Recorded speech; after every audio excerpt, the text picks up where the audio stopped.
만약 당신이 50살이 넘어서도 여전히 이 삶의 방식을 붙들고 있다면 고통은 쉽게 당신 곁을 떠나지 않을 것입니다.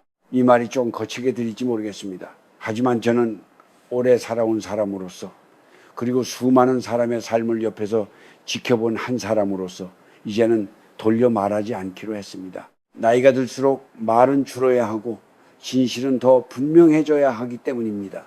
저는 젊은 시절부터 많은 역할을 연기해 왔습니다. 아버지의 역할, 가장의 역할, 사회인의 역할, 그리고 화면 속에서 수많은 인생을 대신 살아온 역할까지 그 과정에서 깨달은 것이 하나 있습니다. 사람의 운이라는 것은 젊을 때는 얼마나 얻느냐로 움직이지만 쉰을 넘기면 무엇을 내려놓느냐에 따라 완전히 달라진다는 사실입니다. 사람들은 흔히 묻습니다. 이 나이에 돈을 더 벌 수 있을까요? 하지만 저는 속으로 이렇게 되묻습니다. 당신은 아직도 너무 많은 것을 쥐고 있지 않습니까? 50살 이후의 재물은, 다시 말해 삶의 형편이라는 것은 단순히 통장에 찍힌 숫자로만 판단할 수 있는 것이 아닙니다. 밤에 편히 잠들 수 있는지, 사람을 만났을 때 마음이 무거워지지 않는지, 몸이 아파도 억울함보다 담담함이 먼저 오는지, 그런 것들이 모두 합쳐져 하나의 운이 됩니다. 그런데 이상하게도 나이가 들수록 사람들은 더 많이 움켜쥐려고 합니다. 젊었을 때보다 더 인정받고 싶어하고 더 존중받고 싶어하며 더 잃기 싫어합니다. 저는 그런 분들을 많이 보았습니다. 젊을 때는 분명 능력도 있었고 성실하게 살아왔으며 남부럽지 않게 가정을 꾸렸던 분들입니다. 그런데 어느 순간부터 얼굴에 그늘이 드리워집니다. 말끝에는 늘 불만이 붙고 이야기는 과거에 머물며 만남은 점점 줄어듭니다. 돈이 없어서가 아닙니다. 오히려 돈보다 더 중요한 무언가를 놓지 못해서입니다. 한국의 옛 어른들은 돈을 직접 가르치지 않았습니다. 대신 이렇게 말했습니다. 화를 쌓지 마라. 말을 아껴라. 체면에 목숨 걸지 마라. 이 말들은 모두 재물을 모으는 기술이 아니라 화를 부르는 길을 피하는 법이었습니다. 옛사람들은 알고 있었던 겁니다. 큰 복은 쫓아서 오는 것이 아니라 소란을 피해 조용히 머문다는 것을 말입니다. 50살 이후의 삶은 사실 새로운 무언가를 더하는 시기가 아닙니다. 이미 충분히 살아왔고 충분히 애써왔습니다. 이 시기의 삶은 정리에 가깝습니다. 마음속에 쌓인 말들, 풀지 못한 감정들, 아직도 증명하려 드는 자존심들, 그것들을 그대로 끌어안고 가면 몸도 마음도 점점 무거워집니다. 무거운 사람 곁에는 돈도 사람도 오래 머물지 않습니다. 아마 이 이야기를 듣는 당신도 마음 한구석이 조금 불편할지 모릅니다. 나는 그렇게 나쁘게 살지 않았는데, 나는 아직 억울한 게 많은데, 그 마음 충분히 이해합니다. 저 역시 그런 시간을 지나왔습니다. 하지만 세월이 조금 더 흐르고 나서야 알게 되었습니다. 억울함을 품고 사는 것은 결국 자기 자신에게 가장 가혹한 일이라는 것을 말입니다. 오늘 저는 큰 가르침을 주려는 것이 아닙니다. 다만 오래 살아온 한 사람이 조심스럽게 건네는 이야기일 뿐입니다. 쉰을 넘긴 인생에서 운이 바뀌는 순간은 무언가를 더 얻었을 때가 아니라 어떤 행동을 그만두었을 때 찾아옵니다. 이제부터 제가 드릴 이야기는 젊은 시절에는 결코 귀에 들어오지 않았던 말들입니다. 하지만 쉰을 넘긴 지금이라면 아마 조용히 고개를 끄덕이게 될지도 모릅니다. 당신의 남은 인생을 가볍게 만들기 위해 반드시 멈춰야 할 3가지 이야기, 그 첫 번째를 이제부터 천천히 꺼내보려 합니다. 쉰을 넘긴 뒤 가장 먼저 멈춰야 할 것이 무엇이냐고 묻는다면 저는 주저없이 이렇게 말하겠습니다. 자기 자신을 증명하려는 마음입니다. 젊을 때는 증명이 필요했습니다. 누가 뭐라 해도 내가 여기까지 왔다는 것을 보여줘야 했고, 말하지 않으면 아무도 알아주지 않았으며 조용히 있으면 뒤처지는 것처럼 느껴졌습니다. 그래서 우리는 열심히 말했고 애써 설명했고 때로는 억울함을 풀기 위해 목소리를 높이기도 했습니다. 그 시절에는 그것이 살아가는 방식이었습니다. 하지만 쉰을 넘긴 뒤에도 여전히 그 습관을 붙들고 있다면 그때부터 증명은 힘이 아니라 짐이 됩니다. 저는 나이가 들수록 말이 많아지는 분들을 자주 봅니다. 모이면 늘 과거 이야기를 꺼냅니다. 내가 젊었을 때는 말이야, 그 일은 원래 내가 시작한 거야. 그때 내가 없었으면 안 됐지. 처음에는 고개를 끄덕여주던 사람들도 어느 순간부터는 조용히 자리를 피합니다. 그분이 틀린 말을 해서가 아닙니다. 다만 너무 애써서 자신을 세우려 하기 때문입니다. 쉰 이후의 삶에서 가장 안타까운 장면은 이미 충분히 살아온 사람이 아직도 인정받지 못할까봐 불안해하는 모습입니다. 그 불안은 말투에 묻어나고 표정에 남으며 결국 사람을 멀어지게 만듭니다. 한국에는 이런 말이 있습니다. 말이 많아지면 복이 달아난다. 이 말은 단순히 조용히 있으라는 뜻이 아닙니다. 자기 존재를 증명하려는 조급함이 생기면 그 틈으로 운이 빠져나간다는 뜻에 가깝습니다. 재물도 마찬가지입니다. 쉰을 넘긴 뒤에도 늘 자기를 앞세우는 사람 곁에는 돈이 오래 머물지 않습니다. 돈이라는 것은 이상하게도 자기 자리를 주장하는 사람보다 자기 자리를 비워둘 줄 아는 사람 곁에 머무는 성질이 있기 때문입니다. 저는 현장에서 그리고 삶에서 조용한 어른들을 많이 보았습니다. 회의 자리에서도 말이 많지 않고 자기 이야기를 먼저 꺼내지 않으며 누가 알아주지 않아도 얼굴이 흔들리지 않는 사람들입니다. 그런 분들 곁에는 사람이 남고 일이 이어지고 돈도 끊기지 않고 흐릅니다. 그분들이 특별히 욕심이 없어서가 아닙니다. 이미 증명할 필요가 없다는 것을 아는 사람들이기 때문입니다. 쉰이 넘으면은 우리는 이미 충분히 살아온 사람들입니다. 버텼고 책임졌고 견뎌냈습니다. 그 사실은 굳이 입으로 말하지 않아도 자세와 눈빛, 말의 속도에서 자연스럽게 드러납니다. 그런데도 계속 설명하려 들고 이해받으려 했으면 오히려 값이 떨어집니다. 마치 이미 익은 과일이 스스로 나는 달다고 외치는 것과 같습니다. 혹시 이런 마음이 들진 않습니까? 내가 이렇게 살아왔는데 이 정도 말은 해도 되지 않나. 그 마음 저도 잘 압니다. 저 역시 그런 시간을 지나왔습니다. 하지만 나이가 들수록 깨닫게 됩니다. 말하지 않아도 되는 것을 말하는 순간 우리는 스스로를 조금씩 소진하고 있다는 것을 말입니다. 쉰 이후에는 자기를 증명하려는 말을 하나씩 줄여야 합니다. 설명하지 않아도 되는 일은 설명하지 않고 오해받아도 굳이 바로잡지 않으며 과거의 공로를 현재의 대화에 끌어오지 않는 것, 그것이 늙어가는 기술이자 재물을 지키는 태도입니다. 사람은 조용해질수록 무게가 생깁니다. 무게가 생기면은 함부로 대하는 사람이 줄어들고 자연히 운도 정리됩니다. 이제부터 말씀드릴 두 번째 이야기도 사실은 이 첫 번째와 깊이 연결되어 있습니다. 자기를 증명하려는 마음이 남아있는 한 절대 내려놓을 수 없는 것이 하나 더 있기 때문입니다.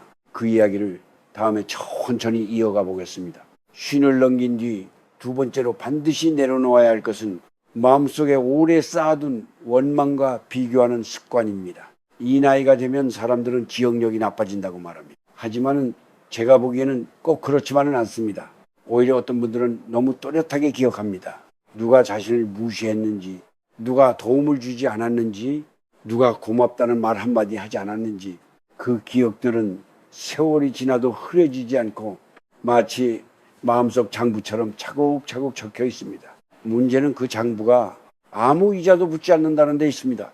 오히려 시간이 갈수록 몸과 마음의 기운만 조금씩 갉아먹습니다. 젊을 때는 억울함이 힘이 되기도 합니다. 다음에는 꼭 보여주겠다는 마음으로 다시 일어서게 만들기도 하지요. 하지만 쉰을 넘긴 뒤에도 그 억울함을 계속 붙들고 있으면 그때부터는 힘이 아니라 독이 됩니다. 독은 겉으로 바로 드러나지 않습니다. 말투를 조금 날카롭게 만들고 표정을 조금 굳게 만들고 사람을 만난 뒤 유난히 피곤하게 만듭니다. 저는 이런 어른들을 자주 보았습니다. 만나면 늘 비교부터 시작합니다. 저 사람은 나보다 늦게 시작했는데 더 잘 됐어. 나는 저만큼 했는데도 대우를 못 받아. 겉으로는 담담하게 말하는 것 같아도 그 안에는 오래된 서운함이 눌러앉아 있습니다. 비교는 늘 자신을 불리한 자리에 세웁니다. 그리고 그 자리에 오래 앉아 있을수록 마음은 점점 가난해집니다. 옛사람들은 이런 말을 했습니다. 사람의 복은 마음이 머무는 자리에 따라 달라진다. 원망이 머무는 자리에 복이 오래 있을 수는 없습니다. 큰 벌이 날아다니는 집안에 문을 활짝 열어두는 것과 비슷합니다. 들어올 것은 들어오지 않고 있는 것마저 불안해집니다. 재물도 마찬가지입니다. 쉰을 넘긴 뒤에 돈은 능력보다 마음을 봅니다. 항상 남과 비교하며 불만을 품은 사람에게 돈은 잠시 들렸다가도 금세 떠납니다. 반대로 많지 않아도 이 정도면 됐다고 말할 줄 아는 사람 곁에는 이상하게도 필요한 만큼은 늘 남아 있습니다. 사람 관계도 그렇습니다. 나이가 들수록 주변 사람이 줄어드는 이유를 대부분은 세월 탓으로 돌립니다. 하지만 가만히 보면 곁을 떠난 사람들 중 많은 이들은 나이를 두려워해서가 아니라 늘 같은 이야기, 같은 불만, 같은 비교를 듣는 것이 버거워서 조용히 멀어졌을 뿐입니다. 혹시 이런 생각이 들진 않습니까? 나는 당한 게 있는데 어떻게 쉽게 잊나? 그 마음 충분히 이해합니다. 잊으라는 말이 아닙니다.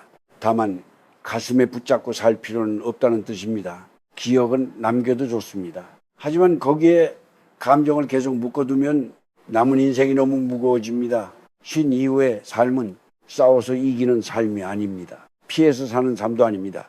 그저 마음을 다치지 않게 지키는 삶입니다. 그 과정에서 가장 먼저 해야 할 일은 비교를 멈추는 것입니다. 남의 인생과 내 인생을 같은 저울에 올려놓는 순간 어느 쪽도 평안해질 수 없습니다. 원망을 내려놓는다는 것은 상대를 용서하겠다는 거창한 선언이 아닙니다. 그저 스스로에게 이렇게 말하는 것입니다. 이제 이 감정을 더는 데려가지 않겠다. 그 한마디가 몸을 가볍게 하고 운의 흐름을 조금씩 바꿉니다. 자기 안에 쌓인 감정이 정지되면은 표정이 부드러워지고 말수가 줄어들며 사람들이 다시 곁으로 옵니다. 그때 비로소 돈도 사람도 오래 머물 자리를 찾게 됩니다. 다음으로 말씀드릴 세 번째 이야기는 이 원망과 비교가 어디서 가장 많이 생겨나는지에 관한 것입니다. 그리고 왜 쉰 이후에는 그 습관을 반드시 멈춰야 하는지에 대한 이야기이기도 합니다. 조금만 더 천천히 이어가 보겠습니다. 쉰을 넘긴 뒤 세 번째로 반드시 멈춰야 할 것은 다른 사람의 시선을 기준으로 살아가는 습관입니다. 이 나이가 되면은 이상하게도 젊을 때보다 더 남의 눈을 의식하게 되는 분들이 있습니다. 체면이 흐트러질까 걱정하고 사람들이 자신을 어떻게 볼지 마음을 씁니다. 겉으로는 담담한 척하지만 속으로는 늘 계산이 많습니다. 이 말을 하면은 저 사람이 어떻게 생각할까? 이 선택을 하면 욕을 먹진 않을까?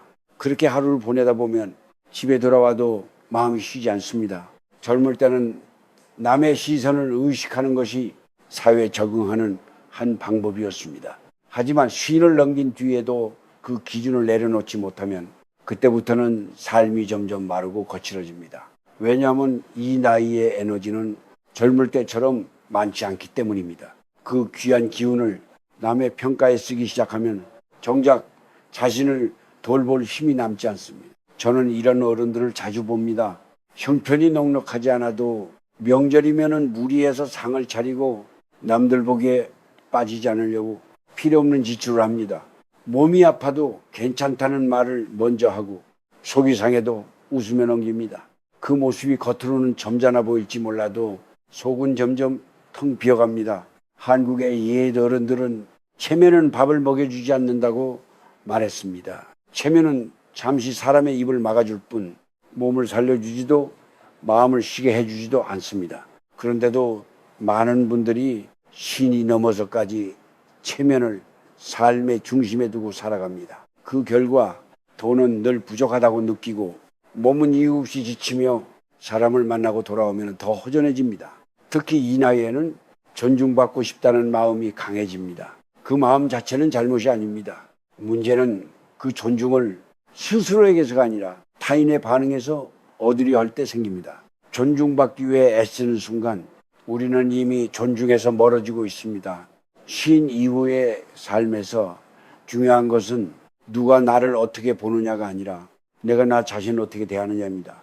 몸이 피곤하면 쉬어도 되고 마음이 상했으면 자리를 피해도 됩니다. 모든 부탁에 응하지 않아도 되고 모든 모임에 얼굴을 비출 필요도 없습니다. 그 선택이 이기적인 것이 아니라 남은 삶을 지키는 방식입니다. 사람은 나이가 들수록 조금 불편해져도 괜찮아져야 합니다. 모두에게 좋은 사람으로 남으려 하면 결국 자신에게 가장 나쁜 사람이 됩니다. 그 사실을 받아들이는 순간부터 삶은 훨씬 단순해집니다. 재물도 마찬가지입니다. 남의 눈을 의식해 쓰는 돈은 아무리 많아도 늘 부족하게 느껴집니다. 반대로 자신을 위해 쓰는 돈은 크지 않아도 오래 남습니다. 돈이 문제가 아니라 돈을 쓰는 마음이 문제인 경우가 많습니다. 쉰을 넘긴 뒤에는 사람을 만날 때도 기준을 바꿔야 합니다. 나를 존중해 주는 사람, 말하지 않아도 편안한 사람, 침묵이 어색하지 않은 사람, 그 몇 사람만 곁에 있어도 인생은 충분히 따뜻합니다. 많은 관계를 유지하려 애쓸수록 정작 중요한 인연은 지쳐 떠나갑니다. 이제는 이렇게 살아도 됩니다. 누군가 실망하더라도 그 실망을 모두 책임지려 하지 말 것. 누군가 섭섭해 하더라도 그 감정을 전부 안아주려 하지 말 것. 그렇게 하나씩 내려놓을수록 몸이 가벼워지고 운의 흐름도 조금씩 정리됩니다. 이 세 가지를 멈추는 일은 갑자기 인생을 바꾸는 일이 아닙니다. 다만 남은 시간을 덜 아프게, 덜 허비하게 만드는 일입니다. 이제 마지막으로 이 모든 이야기를 한데 모아 쉰 이후의 삶을 어떻게 살아가면 좋을지 조용히 정리해 보려 합니다. 마지막 이야기는 조금 더 느리게, 조금 더 부드럽게 이어가겠습니다. 이제 마지막 이야기를 해볼까 합니다. 쉰을 넘긴 삶의 끝에서 무언가를 더 가르치려 하기보다는 그저 조용히 등을 두드려주는 마음으로 말입니다. 사람들은 종종 묻습니다. 이 나이에 무엇을 더 준비해야 할까요? 하지만 저는 이렇게 답하고 싶습니다. 준비보다 중요한 것은 정리입니다. 우리는 이미 충분히 살아왔습니다. 실수도 했고 최선을 다한 날도 있었으며 후회와 자부심을 모두 안고 여기까지 왔습니다. 이제 와서 인생을 새로 증명할 필요도 누군가에게 인정받기 위해 애쓸 이유도 없습니다. 쉰 이후의 삶은 무언가를 더 쌓는 시간이 아니라 조심스럽게 내려놓는 시간입니다. 앞서 이야기한 세 가지를 다시 한번 천천히 떠올려 보십시오. 자기를 증명하려는 마음, 원망과 비교에 매인 마음, 그리고 남의 시선에 자신을 맞추려는 습관. 이 세 가지는 눈에 잘 띄지 않지만 시간이 갈수록 삶을 가장 무겁게 만드는 짐입니다. 이 짐들을 내려놓기 시작하면 이상한 변화가 생깁니다. 돈이 갑자기 많아지진 않습니다. 하지만 돈 때문에 잠을 설치는 밤이 줄어듭니다. 사람이 갑자기 늘어나지는 않습니다. 하지만 곁에 남은 사람들과의 시간이 훨씬 편안해집니다. 몸이 하루아침에 젊어지지는 않습니다. 하지만 아침에 눈을 떴을 때 억울함보다 담담함이 먼저 찾아옵니다. 이것이 바로 쉰 이후의 부입니다. 겉으로 드러나지 않지만은 잃어버리기 어려운 재산입니다. 한국의 옛 어른들은 노년을 이렇게 말하곤 했습니다. 조용히 살아야 오래 산다. 이 말에는 단순히 말을 아끼라는 뜻만 담겨 있지 않습니다. 마음을 소란스럽게 만드는 것들에서 한 걸음 물러나라는 뜻입니다. 그래야 숨이 길어지고 운도 그 숨결을 따라 천천히 이어집니다. 쉰 이후에는 하루의 속도를 스스로 낮출 수 있어야 합니다. 천천히 먹고 조금 덜 말하고 쓸데없는 약속은 정중히 거절하고 몸이 보내는 신호를 무시하지 않는 것. 이런 사소한 선택들이 쌓여 삶의 결을 바꿉니다. 그리고 무엇보다 중요한 한 가지가 있습니다. 자신에게 너무 인색하지 말라는 것입니다. 우리는 평생 가족을 위해, 일을 위해, 남의 기대를 위해 살아왔습니다.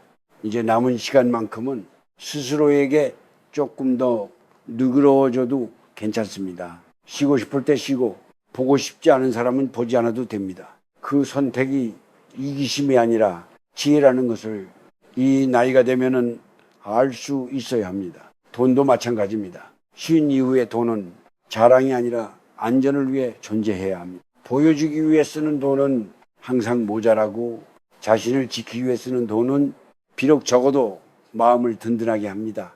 얼마를 가지고 있느냐보다 어떻게 쓰고 어떤 마음으로 대하느냐가 이 나이에 재물운을 결정합니다. 이제는 이렇게 살아도 됩니다. 조용한 아침에 차 한 잔을 마시며 오늘 하루가 무사하길 바라기도 하고 아무 일 없이 지나간 하루에 고맙다고 말할 줄 아는 삶.